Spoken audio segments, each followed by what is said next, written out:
Fala galera que acompanha o futebol comigo, beleza? Meu nome é Valmir Ferreira, esse é o canal VugoFute, sejam bem-vindos. Bora falar de Campeonato Brasileiro, 24ª rodada, tá pegando fogo pela liderança, por vaga no G4, por vaga no G6, Sul-Americana, sair da zona do rebaixamento, se distanciar. Realmente o Campeonato Brasileiro no segundo turno já está pegando fogo. Antes de mais nada, eu te convido a fazer parte da família VugoFute. Cara, se inscreve aí, isso é muito importante pra mim. Conto com o seu apoio pra quem sabe, né, um dia a gente se tornar aqui uma família grande. E pra isso, cada inscrito conta, cada like, cada comentário, você poder estar apoiando eu aqui, né, no perfil VugoFute. Bora pro vídeo. Bom, já preciso começar falando da sensação absurda do campeonato, que é o Mirassol. Que campanha! Mirassol ensinando para muitas equipes tradicionais, inclusive até para o time que eu torço, como se joga um campeonato brasileiro da melhor forma. O caçula da competição simplesmente já está no G4 à frente, por exemplo, do Botafogo, que é o atual campeão, à frente de outros times muito tradicionais de camisa de peso, mas o Mirassol é quem vem chamando a atenção e ontem venceu mais uma, com gols de Christian, que marcou um golaço, e do Reinaldo, que é o artilheiro da equipe do Mirassol. O Mirassol venceu o Juventude e garantiu mais 3 pontos importantíssimos, chegando a 42 pontos na competição G4 do Campeonato Brasileiro. Que campanha, né? Que campanha maravilhosa vem fazendo o Mirassol, e isso é muito importante também, né? Para que outras equipes, né, sem ser aquelas equipes que são já algo de costume, aquelas que costumam falar os 12, os 13, né? Outras equipes como o Mirassol, né, que vem ali com um time bem qualificado, que joga um bom futebol, também vem a se destacar, né? Que sempre tem espaço para mais pessoas chegarem ali. A gente sabe que é muito difícil, né? E que o Mirassol consiga manter essa performance até a 38ª rodada, consiga pegar sua vaguinha para a Libertadores, que isso também incentiva outras equipes também a fazer bons campeonatos, a montar elencos com jogadores experientes, com juventude, né, para também ali estar alternando e quem sabe também, né, buscar seu espaço no cenário do futebol nacional. O Mirassol vem dando aulas de como jogar campeonato brasileiro. Também pelo Campeonato Brasileiro, o Sport recebeu o Corinthians e conseguiu sua segunda vitória no Brasileirão, chegando a 14 pontos. O Sport vence a primeira na Ilha do Retiro pelo Campeonato Brasileiro, uma vitória muito importante. A gente sabe que o desafio do Sport é muito difícil, né, visto que foi um primeiro turno tenebroso para a equipe lá da Ilha do Retiro, mas ontem, jogando em casa sob seus domínios, venceu o Corinthians por 1-0, beleza, gol marcado, deixa eu ver aqui, o gol foi marcado pelo Mateuzinho, gol importantíssimo, gol de vitória, gol de 3 pontos, assim o Sport consegue sua segunda vitória no Campeonato Brasileiro. Quem sabe o Sport consiga agora buscar, né, quem sabe buscar algo melhor no campeonato, visto, né, que obviamente o que todo torcedor do esporte quer é a permanência. É difícil? Mas não é impossível, né? Para isso, precisa vencer. Nem que seja de 6-0, de 1-0. O importante é que times como estão nessa zona ali do rebaixamento, só a vitória importa. Não importa se vai ser de 2-1, 3-1 de goleada ou de 1-0. O que importa é os 3 pontos, beleza? E agora bora falar do primeiro clássico aqui nesse vídeo, que foi o Clássico dos Milhões, que terminou tudo igual. Bom, eu, né, tinha 2 clássicos muito interessantes ontem, né, no mesmo horário, que era o Grenal e o do Clássico dos Milhões. Eu acompanhei Flamengo e Vasco, né, pelo fato de ser vascaíno. E no Clássico dos Milhões ficou tudo igual. Foi uma boa partida, tecnicamente falando, óbvio, né, pelo lado do rival do Flamengo, né, muitas pessoas ficaram reclamando, foi um resultado muito ruim, o Flamengo botou um time mais alternativo, mas visto a qualidade técnica, né, do nosso rival, o Flamengo pode se dar esse luxo de colocar um time mais alternativo, porque é um time muito qualificado. Mas do outro lado tinha um Vasco da Gama que segue nesse jejum, né? A gente segue no jejum sem conseguir vencer o Flamengo muito tempo. Isso incomoda muito a gente que é torcedor. Mas o Vasco fez uma boa partida, tanto é que terminou tudo igual. E ali já na reta final tudo podia acontecer. Tanto o Vasco podia fazer o gol da vitória, quanto o Flamengo também poderia fazer o gol da vitória. Ambos estiveram muito próximos de sair vitoriosos ontem, mas acho que o empate ficou um resultado mais justo. O Flamengo abriu o placar na primeira etapa com o gol de Carrascal, o primeiro gol do Carrascal aí, vestindo a camisa do Flamengo, já marcou um gol no Clássico dos Milhões, um gol muito importante. Mas ainda na primeira etapa, Ryan, que vem fazendo uma senhora temporada, um menino de muita personalidade, desde que o Fernando Diniz chegou, cresceu bastante, né, então até o próprio Diniz comentou a respeito disso, né?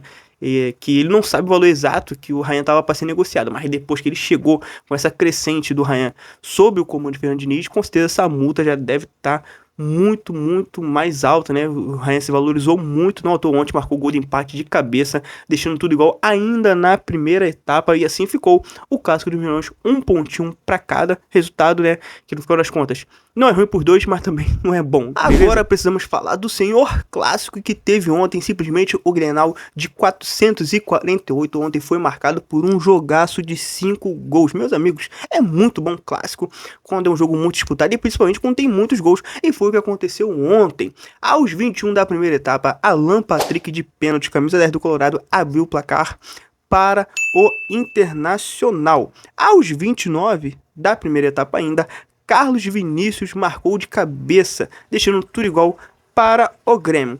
E no finalzinho já dos acréscimos da primeira etapa, Alan Patrick de novo de pênalti deixou o Inter à frente do marcador, mas nos acréscimos da primeira etapa, simplesmente André Henrique deixou tudo igual de cabeça de novo para o Grêmio. Sim, tivemos um Grenal com 4 gols só na primeira etapa, foi coisa de doido.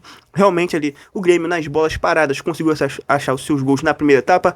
O Internacional, em 2 cobranças de pênalti, Alan Patrick deixou ali os seus golzinhos também na primeira etapa. Como disse, né, foi um clássico, cara, bastante movimentado, muitos gols só na primeira etapa, 4 gols. Realmente um jogo digno ali de Internacional e Grêmio. Já na segunda etapa, já começou ali já um pouco mais das duas equipes ter que sair para buscar o resultado e aquela sensação de a qualquer momento o gol poderia decidir a partida, e foi o que aconteceu, porque na segunda etapa Alisson, numa linda arrancada, praticamente no primeiro toque dele na bola, ele conseguiu puxar um contra-ataque e fez um golaço, fazendo 3-2 para o Internacional ali por volta, para o Grêmio, perdão, ali por volta dos 16 da segunda etapa.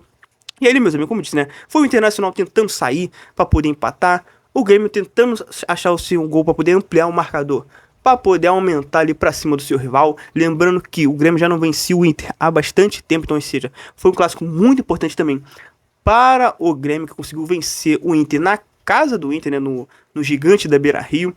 Já o Internacional, né, já teve ali buscando achar seu golzinho, mas estava difícil. Mas ali por volta entre os 26 e 27 minutos, aquela luta incessante para ver quem conseguia chegar ao terceiro, no caso o terceiro gol, que seria o gol do empate do Inter, e do Grêmio tentar ampliar. O jogo começou a ficar mais pegado e por volta ali dos 26, 27 minutos da segunda etapa, Arthur, lembra dele? Arthur, que foi revelado pelo Grêmio, saiu, foi na Europa, jogou por Barcelona, jogou por outras equipes lá e retornou recentemente, foi expulso na segunda etapa, deixando o Grêmio com um jogador a menos. Mas aí, meus amigos, lembra que eu falei que o clássico estava muito disputado? O Thiago Volpe, ele por volta entre os 30, entre os 20 e pouco até os 30 e pouco ali da segunda etapa, fez boas defesas, impedindo o gol, né, o terceiro gol do Colorado, que deixaria tudo igual, né? Já para a reta final, depois das boas defesas do Thiago Volpe, já na reta final ali, Bernabé acabou sendo expulso, levou o segundo amarelo depois de um contra-ataque do Grêmio. Bernabé já tinha amarelo, levou o segundo amarelo, foi expulso. Então, ou seja, né, até nos cartões o clássico foi bastante equilibrado. E aí, meus amigos, vem, né, o que eu diria que é a cereja do bolo, onde foi praticamente decidida a partida. Porque nos acréscimos da segunda etapa teve um pênalti que gerou muita reclamação por parte do Grêmio, né? E o Inter teve a chance de empatar. Alan Patrick foi para a cobrança e acabou perdendo o pênalti. A bola bateu na trave. Sim, o Alan Patrick poderia ter marcado um hat-trick no Grenal 448 e de pênalti. Eu não sei, vocês já viram, né? Algum jogador marcar hat-trick só com cobrança de pênalti? Com certeza deve ter algum, mas se tiver, né, se você lembra ou se você presenciou, comenta aqui. Ontem, né, o Alan Patrick poderia ter marcado 3 gols só de pênalti. As 2 primeiras cobranças ele fez, bateu muito bem. E já na terceira ele até bateu bem, mas acho que acabou tirando demais. Tanto é que a bola bateu na trave e assim, né, deixou Inter 2, Grêmio 3, como eu disse, um jogaço. Jogo de 5 gols, jogo com bastante cartões, expulsões. Teve também aquela confusãozinha que é de lei de ter nos clássicos, né? Principalmente no Grenal, né? Não tô falando que tem que ter violência, né? Mas clássico pegado, o Inter tentando... As duas equipes num momento muito, né? Num momento assim muito... Tanto é que o Grêmio ele vence e ele ultrapassa o próprio Internacional na tabela. Se eu não me engano, o Grêmio foi a 28 pontos. E o Inter agora tá com 27, né? Não à toa, você vê como o clássico é coisa de doido, né? Depois desse resultado ruim no clássico, o Inter demitiu o seu treinador, né? O Roger Machado foi demitido. Então, pra vocês verem realmente como esse clássico valia muito. O Grêmio quebra esse tabu aí, né, que já durava alguns jogos, vence o maior rival dentro da casa dele e passa o próprio rival na tabela, ou seja, é Grenal, né, cara? Grenal 448 deu Grêmio 3-2 para cima do Internacional, comenta aí. E às 8h30 tivemos mais 2 jogos. Tivemos o Clássico Sansão e também tivemos a partida entre Cruzeiro e o Bragantino. Bora falar da vitória do Cabuloso de virada para cima do Bragantino, vitória muito importante. Mas quem saiu na frente foi o Red Bull Bragantino, marcando um golaço aos 26 com o John. Realmente mais uma partida repleta de gols bonitos. E ainda na primeira etapa, volta ali dos 45 minutos, né? Lucas Silva, o capitão do Cabuloso, marcou um golaço também de fora da área, deixando tudo igual ainda na primeira etapa. E o gol da virada e da vitória do Cruzeiro veio na segunda etapa, gol marcado ali por Kaique Bruno, aquele bate-rebate na área. Gol, é gol assim, cara, gol que vale muito, gol que vale 3 pontos. O Cruzeiro assume a vice-liderança, ultrapassa o Palmeiras e agora está a 1 ponto do líder Flamengo. É realmente uma campanha para poder a gente aplaudir, né? Porque o Cruzeiro vem fazendo um bom campeonato, a gente sabe já da história recente do Cruzeiro negativamente, mas vem se recuperando já desde a temporada passada e não atuou hoje, né? Nessa atual temporada, tá brigando pela liderança do campeonato, inclusive no confronto direto ele conseguiu vencer o próprio Flamengo, né? Ultrapassou ontem o Palmeiras na própria tabela e agora está ali atrás do Flamengo com um pontinho só de diferença. O Cabuloso vem fazendo um bom campeonato brasileiro. E também tivemos o clássico Sansão, que foi ali Santos 1-0 para cima do São Paulo. São Paulo mandou um time ali alternativo, visando o jogo do meio de semana da Libertadores, mas o Santos que não tem nada a ver com isso, o Santos que tá sem o Neymar ainda, né? Inclusive o Neymar tava lá na Vila Belmiro poder acompanhar esse clássico. O Santos venceu com gol marcado por Guilherme, ele mesmo, aquele que sempre vem sendo criticado. É assim, vida de jogador de futebol é assim, né, galera? Às vezes o cara tá aqui, outra hora o cara tá aqui, é muitos altos e baixos, né? Mas ontem o Guilherme, que fez uma partidaça, conseguiu marcar de cabeça e garantir os 3 pontos do Santos. 3 pontos muito importantíssimo, porque o Santos ultrapassou na própria tabela o Vasco da Gama e o Atlético Mineiro. E esse ponto valeu muito, porque o Santos foi a 26 pontos e agora é o 14º colocado, então ou seja, né? Foi uma partida só de um golzinho, mas um gol que vale muito, gol de 3 pontos. O Guilherme marca, ajuda o Santos, né? Ele que recentemente o próprio Voivoda falou que conta muito com ele e já vem ali já aquele altos e baixos jogador, né? Ontem garantiu esses 3 pontos importantíssimos no clássico Sansão. Então, ou seja, o Santos vence no Campeonato Brasileiro, vence um rival e consegue ganhar nas 2 posições na tabela, conseguindo abrir alguns pontinhos ali para a zona do rebaixamento. Galera, esse foi o vídeo. Espero que você tenha gostado. Comenta aí como é que tá seu time. Seu time tá no G4 do Campeonato Brasileiro? É líder? É vice-líder? Tá no G4? Tá no G6? Tá na parte de baixo da tabela? Tá igual ao meu time? Tentando se afastar da zona da degola? Comenta aí. Pra você, o Mirassol vai jogar a próxima Libertadores? Antes de mais nada, antes de você dar o seu tchauzinho, curte, comenta, compartilha e se inscreva no canal VulFut, o canal que mais cresce no Brasil. Valeu!